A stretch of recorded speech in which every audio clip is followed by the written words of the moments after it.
Marguerite Duras, pourquoi avez-vous accepté d'être critique cinématographique pour Radio Luxembourg pendant ce festival? L'idée d'être dans un bain de cinéma, dans un monde complètement conditionné par le cinéma, me plaît beaucoup. Le cinéma a-t-il une grande importance dans votre vie, dans votre carrière? Oui, j'allais dire presque comme la littérature, mais je ne vois pas de barrière très nette, moi, entre les genres, entre le cinéma, la littérature, le sport. Comment voyez-vous le cinéma dans la civilisation actuelle au XXe siècle? Ben, je le vois naissant, fusant de tous les côtés. Je le vois encore comme une tentative, mais très violente, très forte, enfin.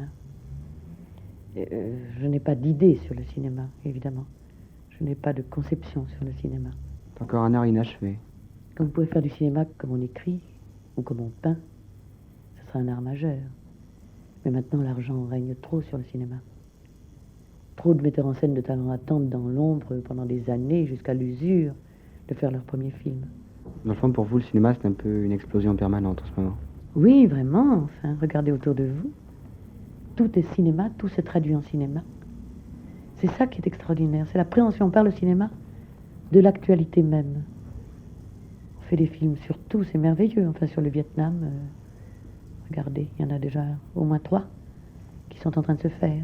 Vous auriez envie, vous, de faire un film sur l'actualité? Ah oui, ça me passionnerait.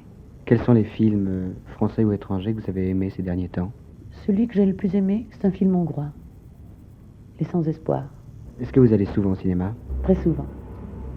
Donc, dans le fond, ça doit vous faire plaisir de partir à Cannes et de voir sans interruption presque des dizaines de films. Combien exactement? Eh bien, je vais en voir 2 par jour pendant 15 jours.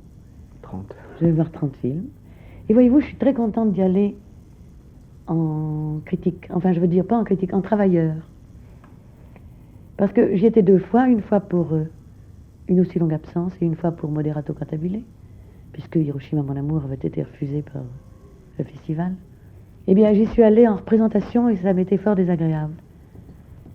Tandis que là, je suis celle qui regarde, qui va regarder Cannes. Je ne serai pas celle qui est regardée. Ça, c'est très bien.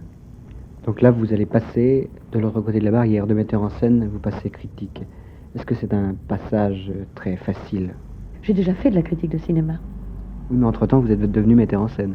Ah oui, mais je ne pense jamais à mon cinéma lorsque je vois le cinéma des autres. Mais je l'oublie même, complètement.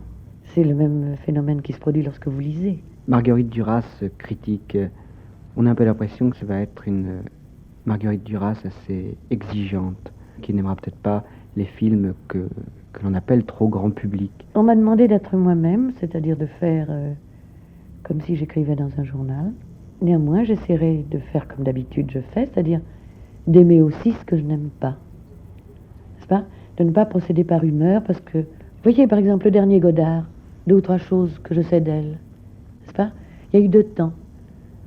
Quand je l'ai vu, j'étais un peu exaspérée par la prose de Godard.